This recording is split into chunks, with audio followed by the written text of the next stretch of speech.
Welcome to Football with Cheese. So I am not home. I am on the road. That's why it's a different background. I will be probably next few videos. We'll drive back early next week. So we need to talk about the Bears and what's going on with that organization. I did a lot of research. There is a lot more going on than I realized. It's a lot worse than I realized. So make sure you are subscribed. Hit the bell for notifications so you never miss one of my videos. So let's just start off with a stat. Caleb Williams, his last 8 games with the Bears. If you remember, the Bears actually got off to a good start. They had an easy schedule to begin the season. I think they were 4-2. And the last 8 games, Caleb Williams has a 1-7 record, averaging 17.5 points per game. Now let me give you Justin Fields' final 8 games with the Bears before he was traded to the Steelers. 5-3 record, 24.5 points a game, a whole touchdown more. And we talked about this in another video. I'm going to mention it again, though, because it's important. Justin Fields was not bad for the Bears. He wasn't great. His big issue was he either didn't want to throw an interception or he didn't trust his receivers, didn't trust himself. He just would hold the ball too long. He wouldn't get rid of it. And left a lot of plays on the table, basically. Not decisive. Just has a huge ceiling. He's so athletic. He's so fast. He moves like a wide receiver. But he just could not put it together. But like I said, he was not a bad quarterback. Was he a top 15 quarterback when he played for the Bears? No. Was he top 20? Absolutely, in my opinion. So he gets traded to the Steelers, and I don't think he was a good fit in Arthur Smith's offense. They played Russell Wilson, even though Fields is better, in my opinion. They should have played Fields anyway. And then he signs a free agent contract with the Jets. He played 1 game. He looked very good. He looked more decisive. That touchdown throw to Garrett Wilson was incredible. So Justin Fields wasn't really the problem. What happened was the Bears made a trade with the Panthers the year before. They got their first-round pick, and then the Panthers were the worst team in the NFL. So the Bears are the first pick in this amazing quarterback class. So Ryan Poles, the GM, we're going to talk a lot about Ryan Poles in this video. He decided, we're just going to take Caleb Williams, and we're going to trade Justin Fields. What Poles could have done is traded back and gotten a ton for that pick. The Bears actually had 2 top 9 picks that year. The first pick, they took Caleb Williams. Rome Odunze with the 9th pick, wide receiver out of Washington. But Poles could have traded back, gotten probably another top 10 pick, that year. I know some teams are trying to trade up to number 1, and then 2 future first rounders. But he decided to take Caleb Williams. More on that in a second. Let's also compare Mitch Trubisky. I got a stat here. First 18 starts. If you don't know who Mitch Trubisky is, he was the 2nd overall pick by the previous regime of the Bears. He was a total bust. He's now the backup in the Bills, and not really that good a backup, to be honest. Total bust at UNC. But let's look at the stats. First 18 games, passing yards a game. Caleb Williams 208, Trubisky 210, so a little bit more. Total touchdowns. Caleb Williams only 22 touchdowns in 18 games, 24 for Trubisky. Quarterback rating, Caleb Williams 2 points higher, but still low at 87. Completion percentage, 62.3% to 61.9%, and those aren't great numbers. Overall record, 5-13 for Caleb Williams, 7-11 for Trubisky. So this is what you got, Bears fans. This sucks. I can't imagine what the Bears have gone through the last decade or so. God, more like 15 years they haven't been good.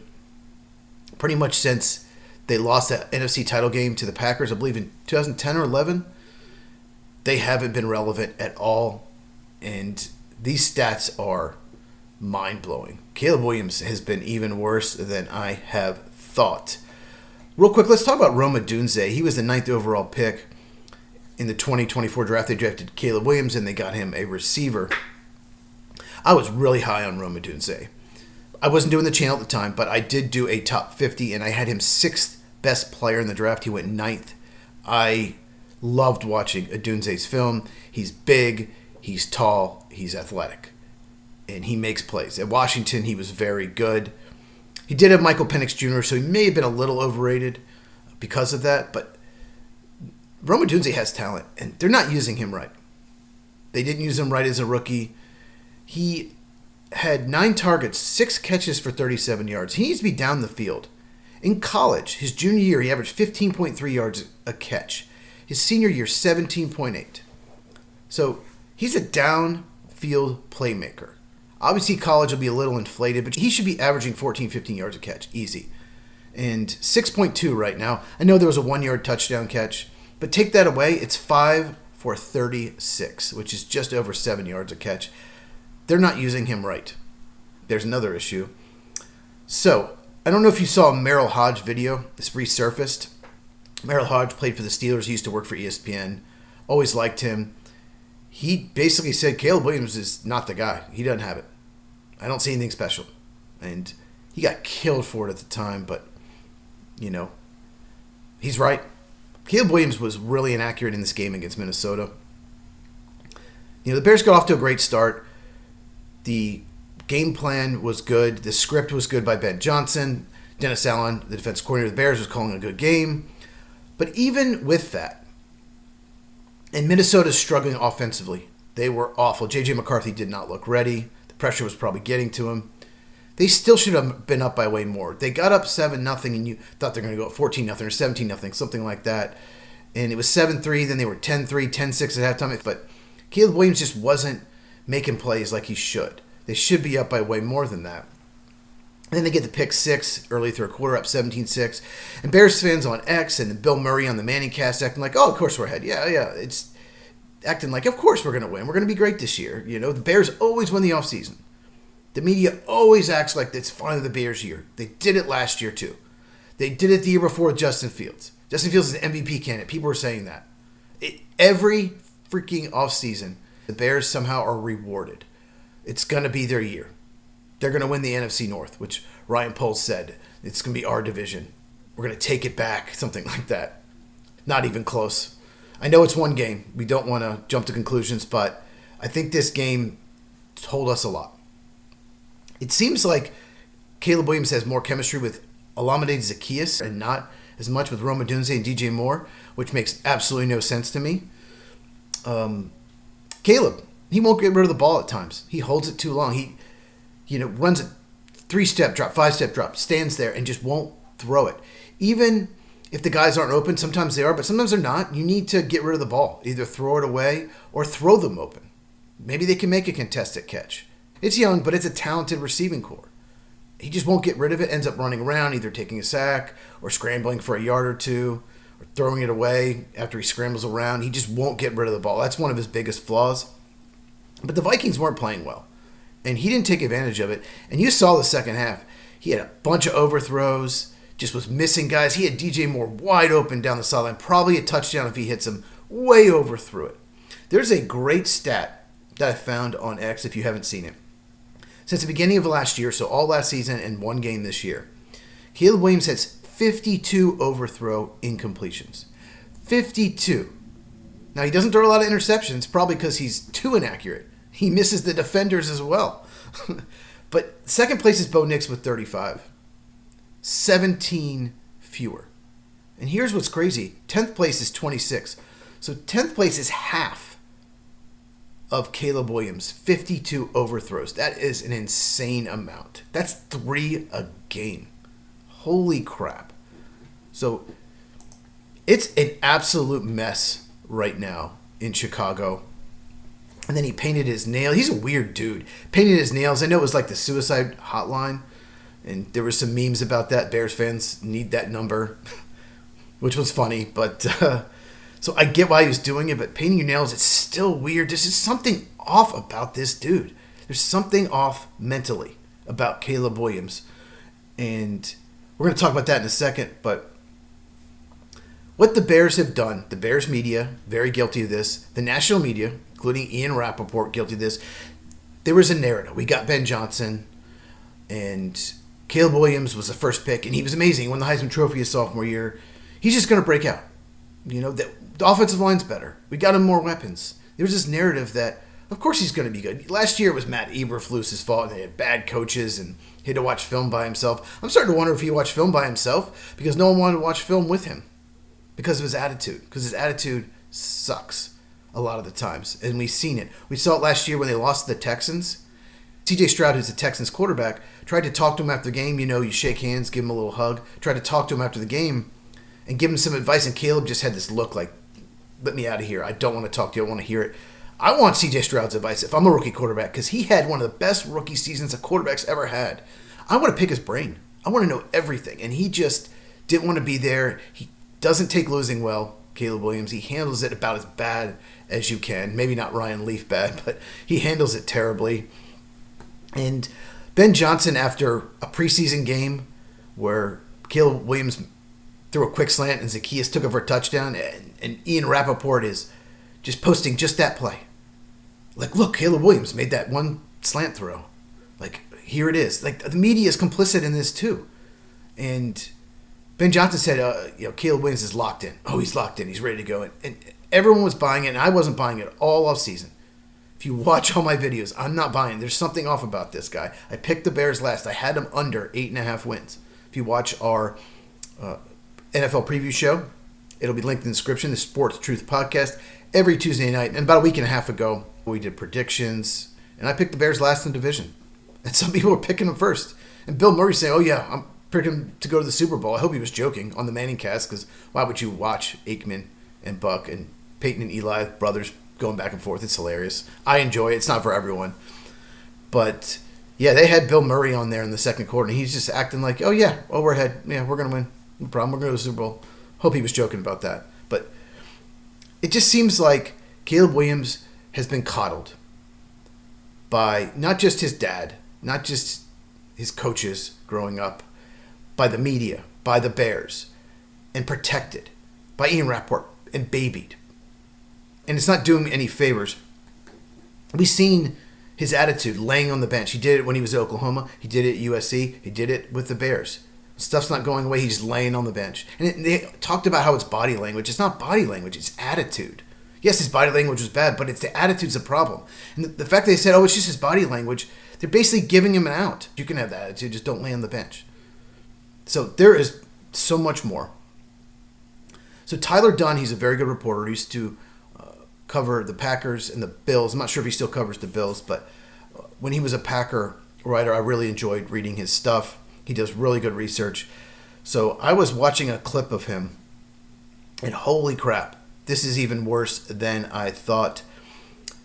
A lot of coaches told him during the draft process that they used the word entitlement and disrespect when describing Caleb Williams.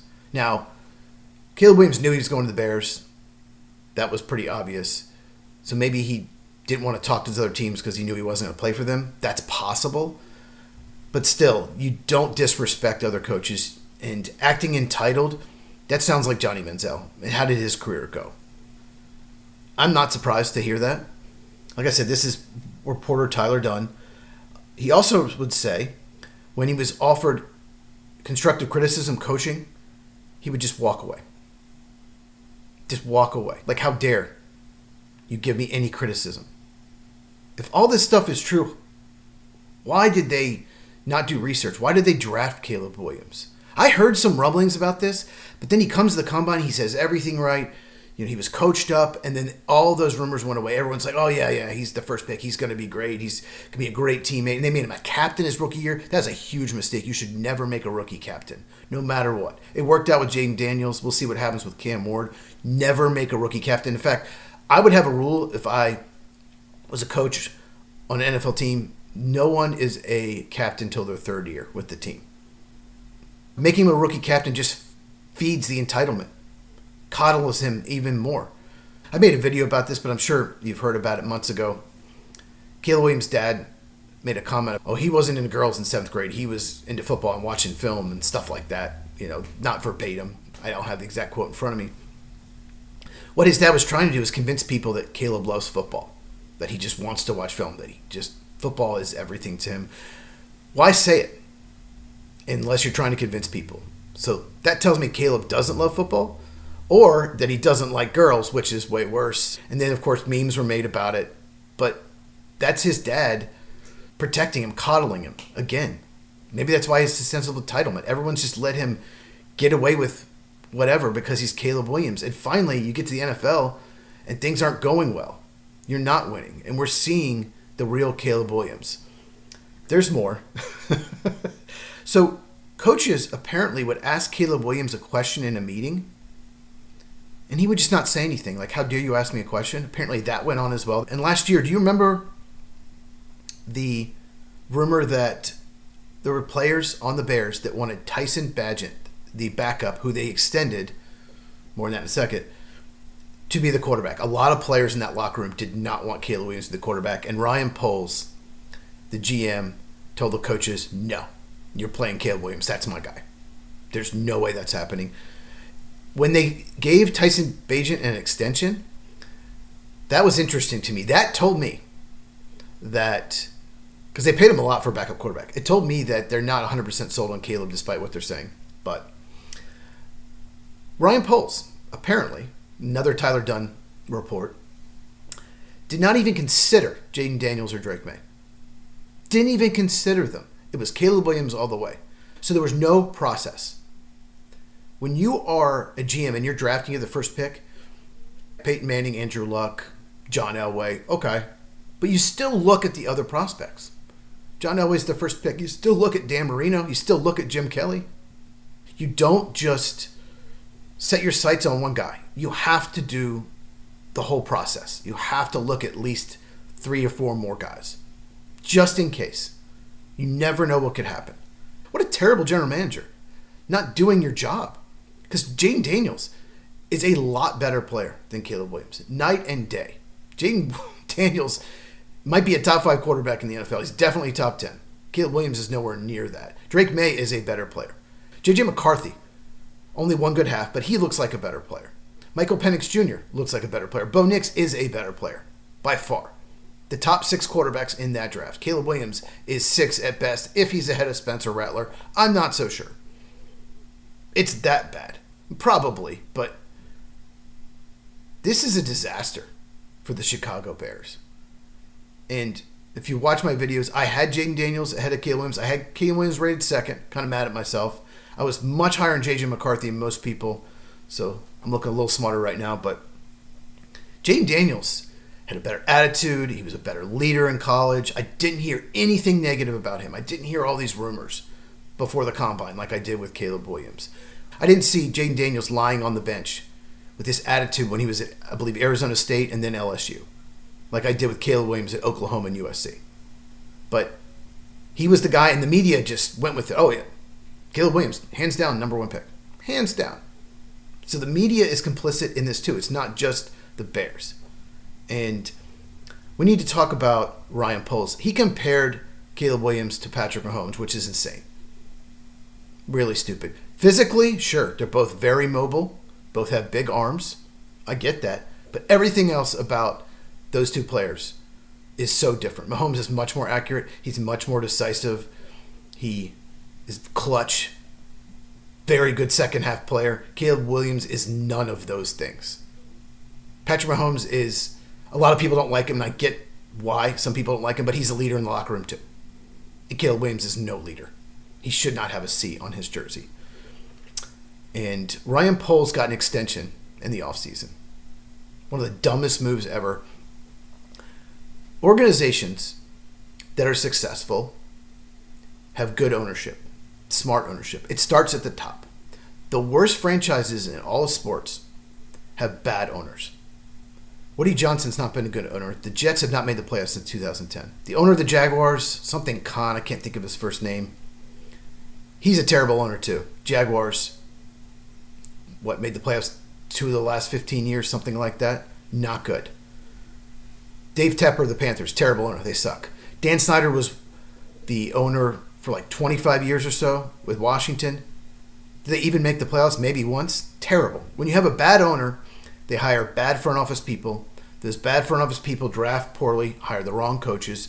It's a trickle-down effect. The McCaskey family are bad owners. Kevin Warren is a bad president and CEO. And Ryan Poles is one of the worst general managers in the NFL. Period. And it starts at the top. You know who has a good owner? Pittsburgh Steelers. They've had a lot of success in the last 30 years. The Packers don't have an owner, but they've had good team presidents. They've had a lot of success in the last 30 years.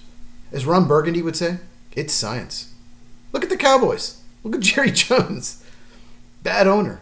And they've had some good teams, don't get me wrong, because they've hit a lot of first-round picks, but overall, terribly run organization.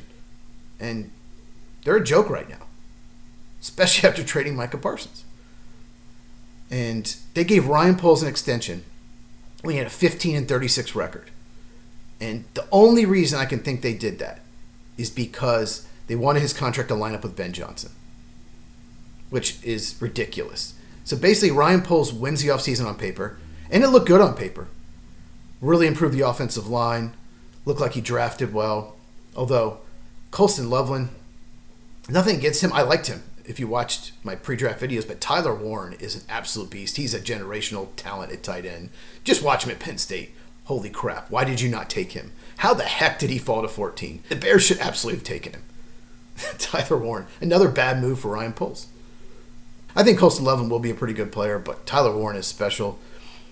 But that was such a dumb contract extension for Kevin Warren, the president, because Poles has been a terrible GM. He's now 15-37, and he didn't even do his due diligence on Jayden Daniels. I think they invited him for a visit, but by that point, he knew they were taking Caleb Williams, so he declined it, and he should. Jayden Daniels should not have gone there. By then, he knew he was going to Washington, and we knew Drake May was probably going to England unless New England decided to trade, which they wisely did not. So, Caleb just doesn't have it. He does not have it here, whether it's entitlement, or he's spoiled, or he's just not mentally tough. I think all of the above, possibly. This Bears season reminds me of the Jets in 2023. We just need a quarterback. We're the Jets. We have a great defense. We always seem to have a great defense. We never had a quarterback. We had Mark Sanchez. Chad Pennington's probably our best quarterback in the last 30 years. That's sad. We just didn't have a great quarterback. But if we get one, then we're a contender. And then Aaron Rodgers tears his Achilles. Season's a disaster. Obviously, it's a little different. There's no injury, but there was so much hype around this Bears team. I know some Bears fans, and they were hyped. They really thought, oh, we're definitely a playoff team. We're competing for the division.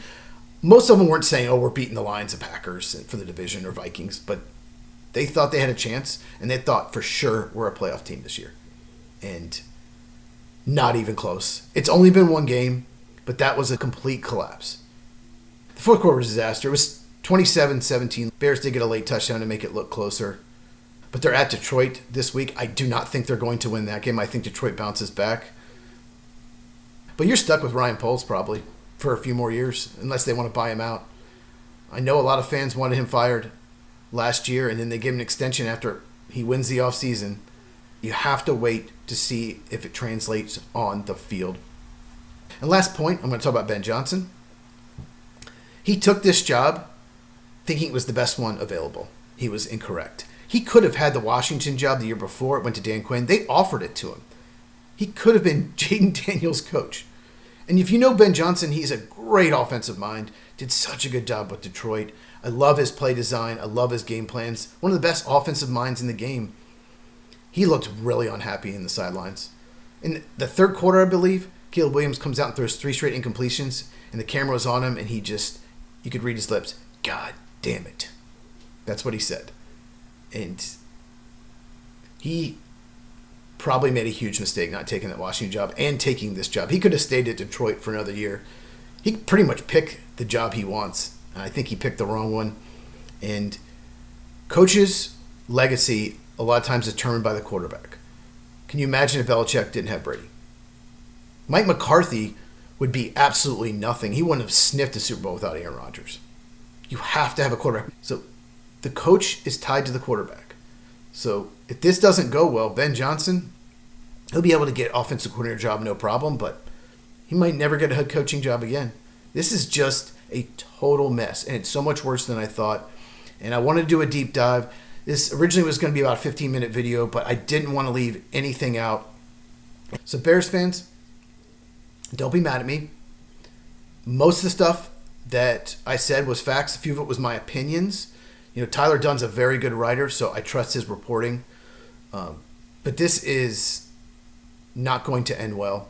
And after maybe next year, you might be looking for another quarterback again. And the Bears just never seem to get it right. They never seem to have a good offense.